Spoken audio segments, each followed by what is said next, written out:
Uh, my name is Fawen Zheng. It's the lead engineer in the coastal systems section. I'm from IHE2. I was there from 95 to 97. So welcome to be here. I'm going to talk about the watershed, coastal watershed actually, coastal watershed modeling, and then optimization for the operation for those reservoirs and STAs. STA, you guys was here STA a lot. STA means stormwater treatment area. Have you heard the STA term so far? All right, okay. Good. I don't need to explain that. It's a big created wetland. We went to see one. Okay, cool. Yeah, you will see there in the field. Okay, watershed modeling, coastal watershed modeling actually. So coastal watershed modeling is basically we're gonna simulate the hydrology in a coastal watershed. So detour is gonna go this part. My part is go from this part to simulate the inflow to the estuary. So I don't need to go through the definition for watershed modeling. You guys know it. And a little bit watershed modeling history. Before 1960, there's no watershed model, nothing. And at that time, what engineers did is just doing the very simple regulation, not regression for the rainfall and runoff. For example, if you have a watershed, this is your outlet here. So at that time, what people did is you have a rainfall here, and you have a Q. You measure rainfall and flow discharge from here, this point. So you go through this way.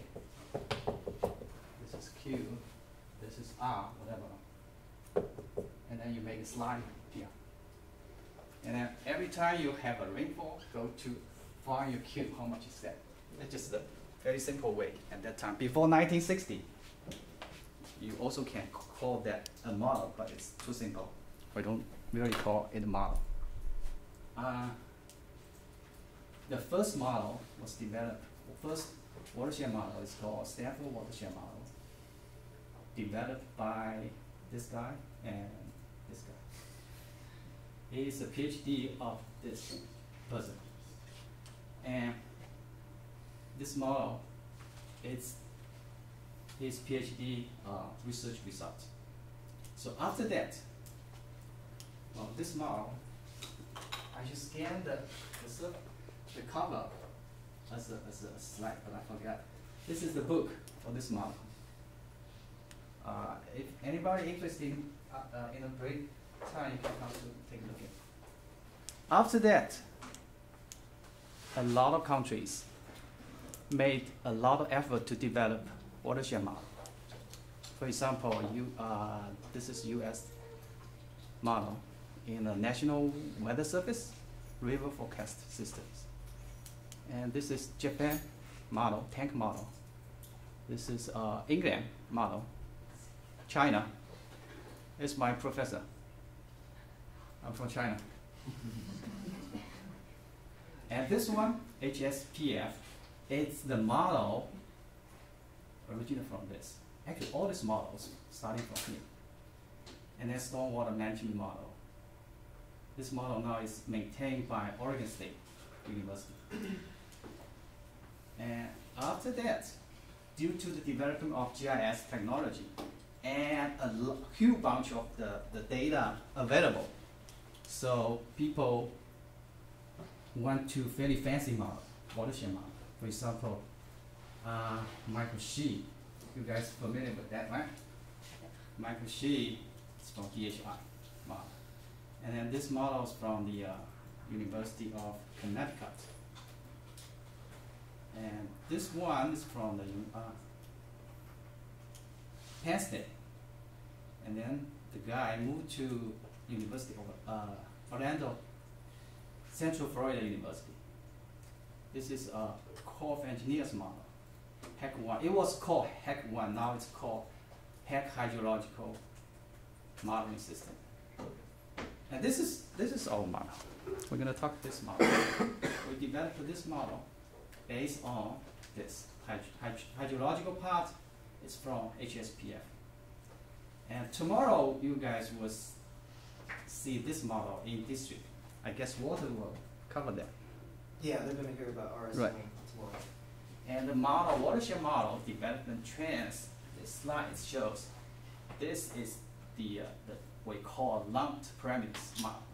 It's very lumped, all parameters for each subbasin. For example, all model parameters for a subbasin A1, they are the same. For A2, the same. So this is what we call lump model.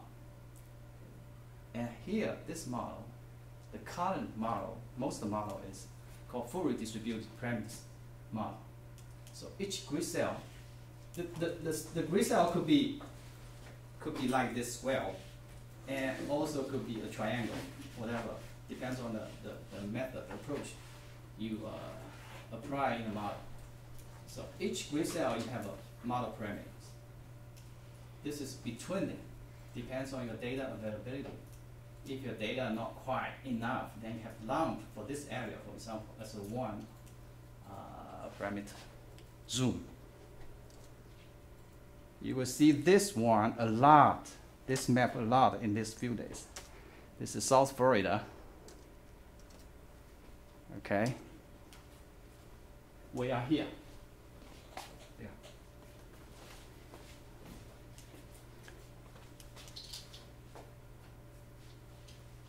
Yeah. Chris just talked about, show a little bit in this one, in this area. It's called Kusaji River estuary. And I'm going to show you the model simulation in this estuary called St. Lucie River estuary.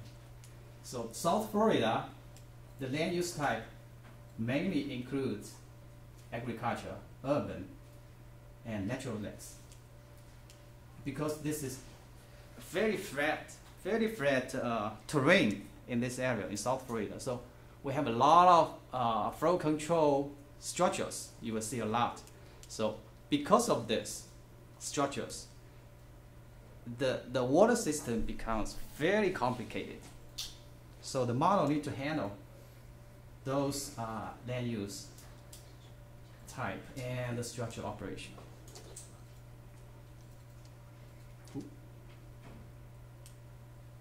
This is a fairly schematic map showing the watershed model structure. The model can simulate rainfall and evaporation, evapotranspiration, and tertiary canal, primary canal, and the lake or reservoir, and the groundwater, surface water interaction, and groundwater flow, and also can account for the external irrigation supply.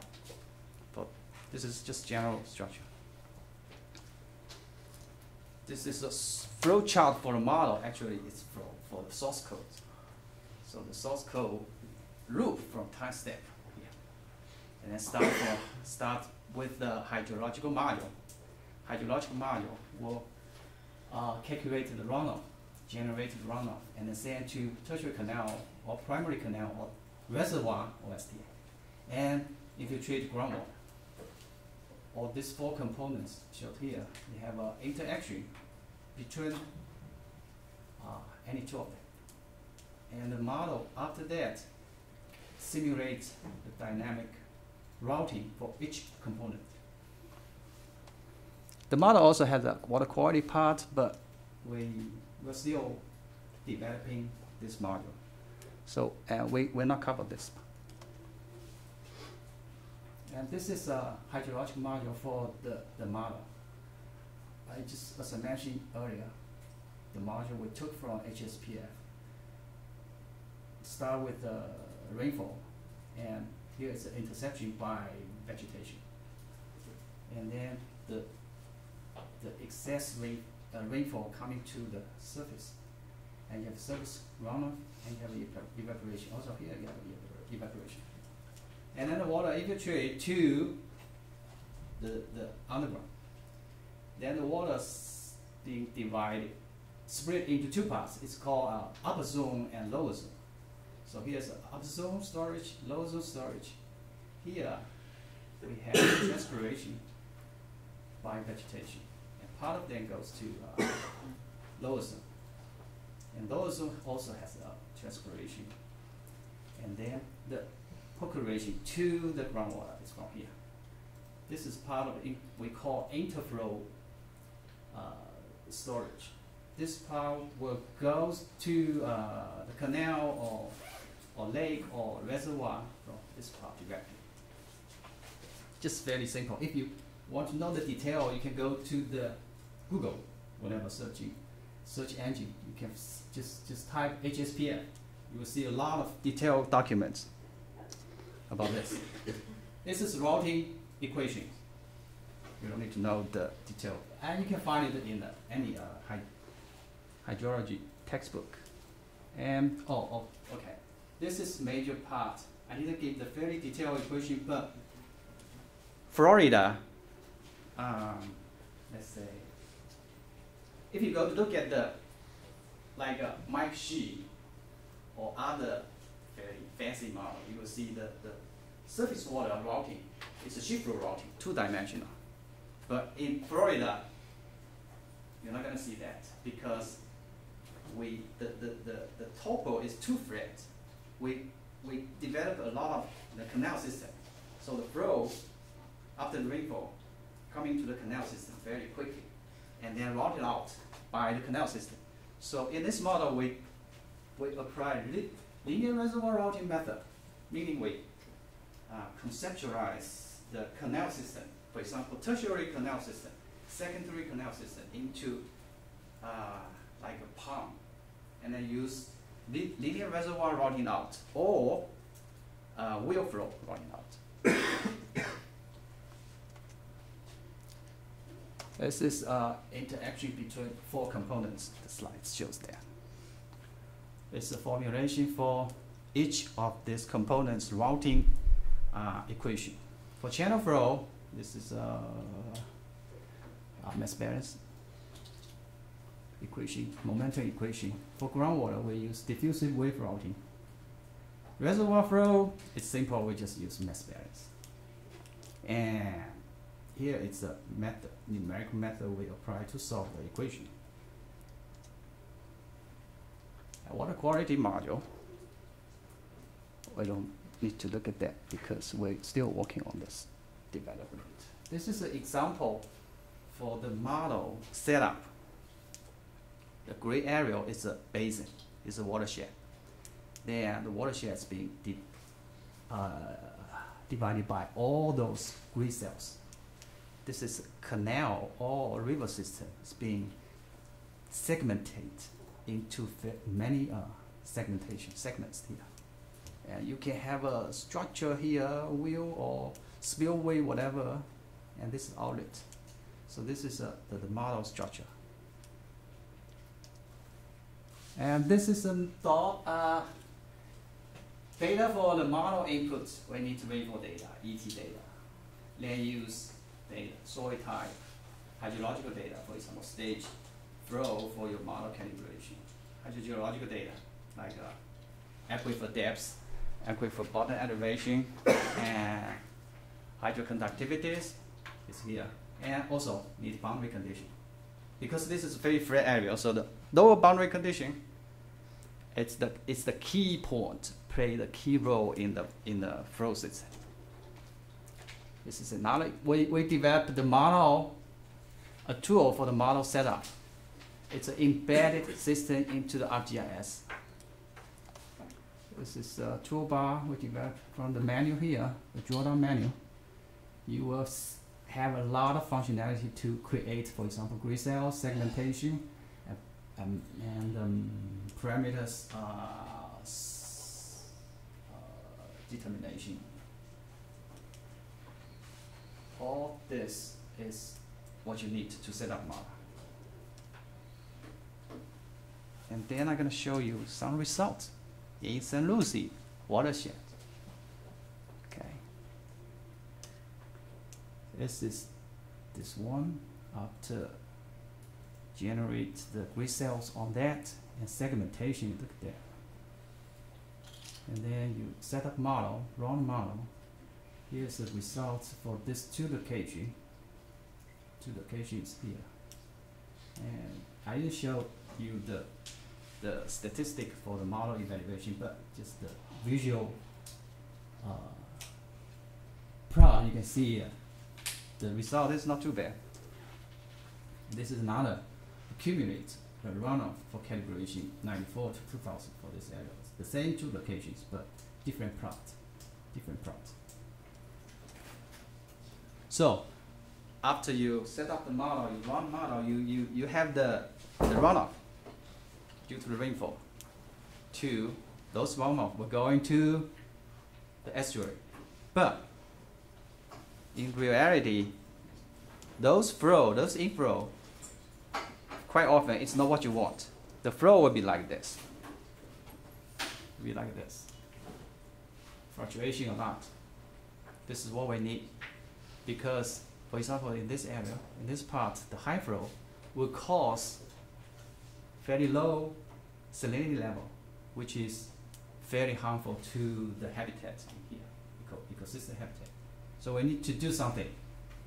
The very straightforward thought is to build up the reservoir here, store the water in the wet season, and then release out in the dry season. So we build up reservoirs here, there. And now, through the reservoirs operation, we hope we can get the flow like this. This is good type flow pattern to the estuary ecosystems. So now we're facing the problem is how do you operate those reservoirs? They all together, you have to optimize the operation rule for those reservoirs. That's the next part we're gonna see. Okay, so the objectives for the optimization is we need to find out the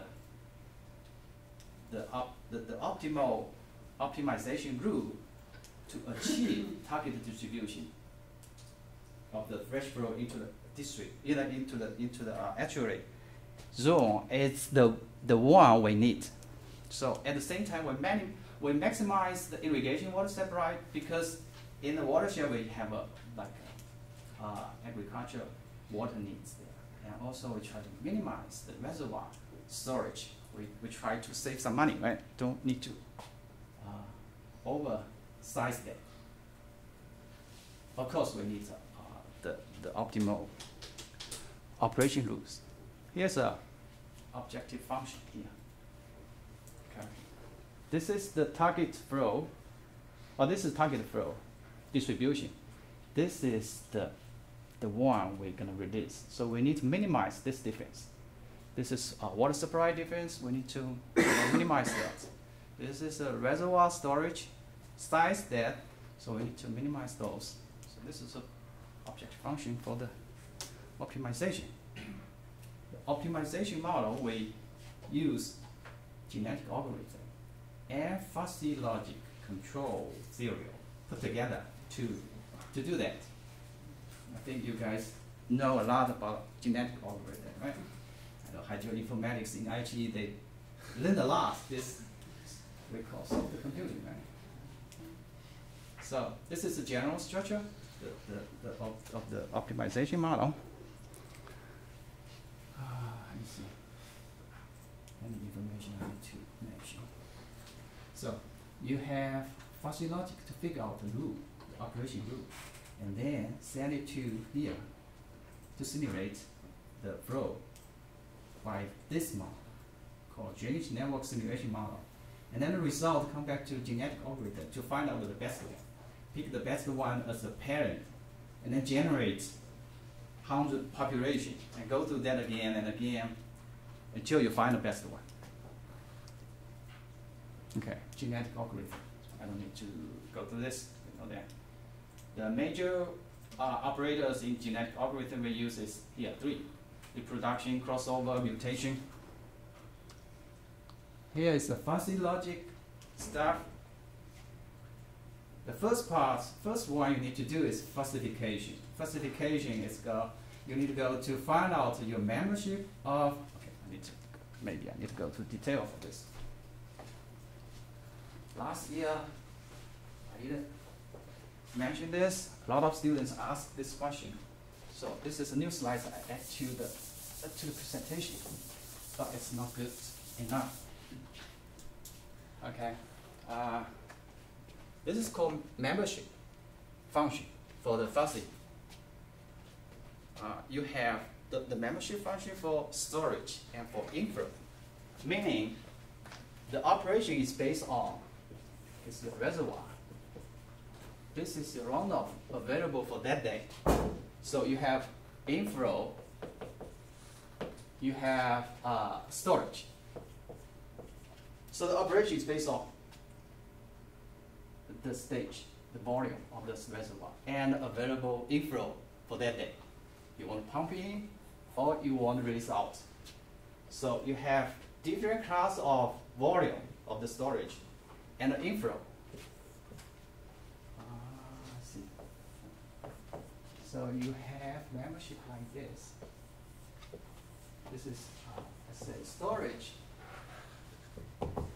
So for 0 to 100, let's say, cubic meter. And from here to here.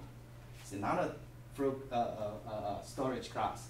So you find out that the current stage corresponding to the volume is here for this class. And you find out your membership function value. Also for this class, you have this one, find out here. And then you multiply this one by this with this one. And then go to flow. Maybe it's too detailed, but I just make sure you will understand this. This will be inflow. So inflow in the same way you can find, let's say you have this is 5 CFS, cubic meters. And then you have membership function here and here. And also multiply together. This is this process called falsification. And all this you can put together. There's a approach called defalsification. For this specific class, volume, this is inflow. You have rule, operation rule. So example, from 0 to 100, 1 to 5, 0 to 5. The operation rule here, it's like, let's say, it's a number. It's a number between 0 to 100. Let's say 85. The genetic algorithm, it's going to change this number, and then combine with this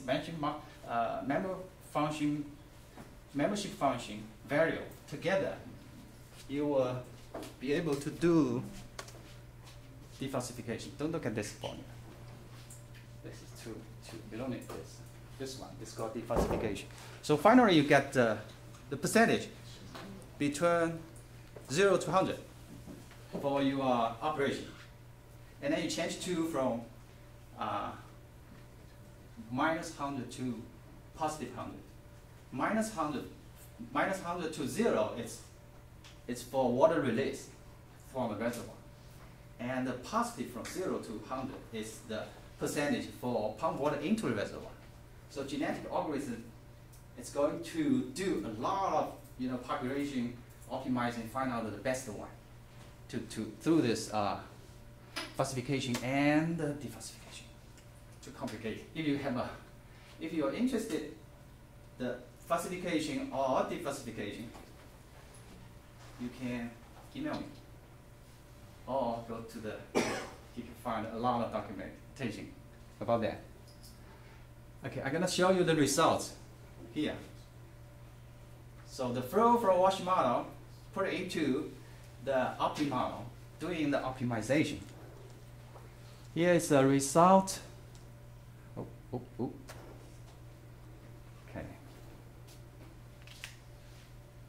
I should put reservoir here, but this is represent the watershed and the reservoir of this watershed. So we have 1, 2, 3, 4, 5 watersheds, some watersheds, and reservoirs for four of them. So the optimization model optimize the operation rule and eventually get how much water move between the subbasins and inflow, outflow to the reservoir. And that's the That's the number for, I forgot what is the time period for this result. But anyway, this is the result. And it's a distribution. The flow pattern we would like to have is this one. But now from wash model, the flow distribution for this mounted flow distribution is this one. Look at this. This is too high, this is too high, we don't want that. And this is too low, we need to do something. Through optimization, we can have this. The new pattern, flow distribution. We don't need to care about this. This is what we call comfort zone. So you see this one's pretty close. These two guys, we don't like it. It's very harmful to the estuary ecosystem habitat. Let's change, show you. And for this model, for this area, we apply this model to another place, but this one, we add another constraint to here. Because this will develop a water reservation project for this area. Meaning we need to maintain certain amount of water through this structure to maintain certain level of salinity level here to allow the juvenile oyster fish to grow up properly. So the constraint here is 100 CFS. So we put the constraint into the model, and fortunately we found we will be able to maintain this 130 CFS flow through that part. The green line is after optimization.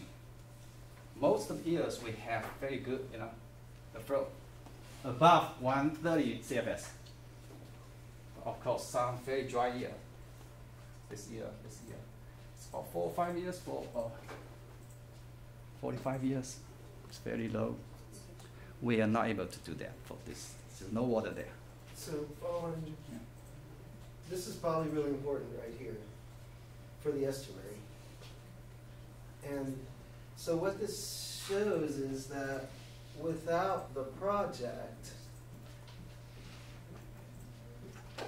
every year, without the project, every year you get these really low inflows.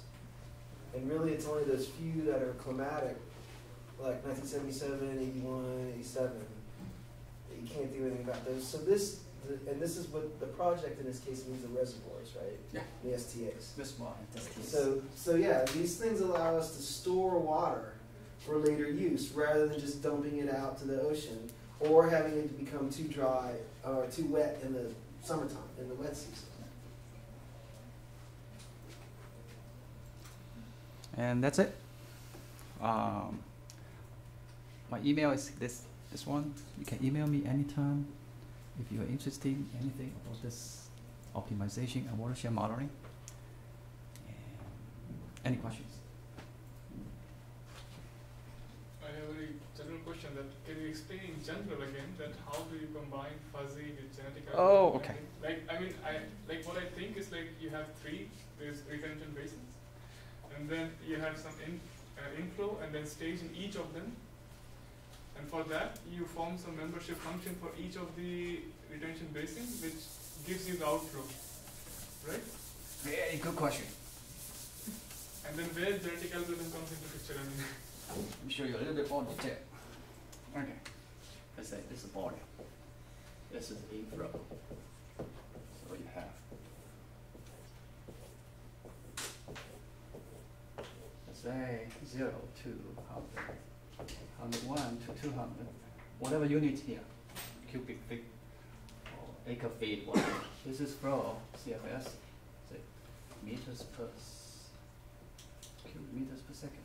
It's 0 to 5, 6, 5.5, to 10.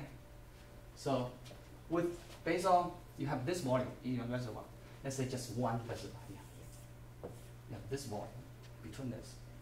And you have your inflow but for that day is this one. So you have a number here. This number, let's say 30. This is just a number between 1 to 100. This one in genetic algorithm gonna be coded as a binary. So whatever 1, 0, 1, 1, 0, whatever. And same thing, you have a number here. So for flow, for volume, you have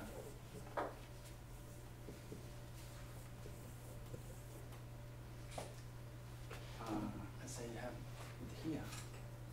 It's 80. This number. This number. This is volume. Same thing, you have flow. Say you have flow is here. Okay, you have a number here. Number here. So what model does is for this one, you find this number. And because this class and this class is here. So we find this number and this number. Say this is mu1, this is mu2. So mu1 multiply mu2, this is 1. And plus, okay, this one now go to combine this part. This part is the number here. Here. Number is here. So let's solve this is mu3. So yeah, mu3 multiply mu1. You can do that way. And then summation of this, we call this is degree of freedom. This one, this one, and this one, you have a number, this one. Right? Here you need multiply this one 30. Let's say rule. 1, 1. This one multiply rule 1, 2. And so on. So your summation of this and divided by this mu I, mu z, I z. You come up a number. This number will be between 0 to 100. And then you converted this to, okay, this is multiply 2 minus 100. You will have a number between 100, 0, 100. If you get this one, for this reservoir, we just release water. This one number here, let's say you have 40 here. That means I have 40% of the capacity of the reservoir release capacity, 40% applied to the reservoir today. If you next day you find, okay, you have 60 here, that means I pump 60% of the pump capacity into the reservoir. So genetic algorithm going to change this one. With this combination, you will find the good combination here, results. So your genetic algorithm optimizes that objective function which you mentioned before. That okay. After you apply this number to the reservoir, then you have a, let's say you have a reservoir for that day pump in, for next day pump out, a result. So let's say you have 4 reservoirs. So you, through this model,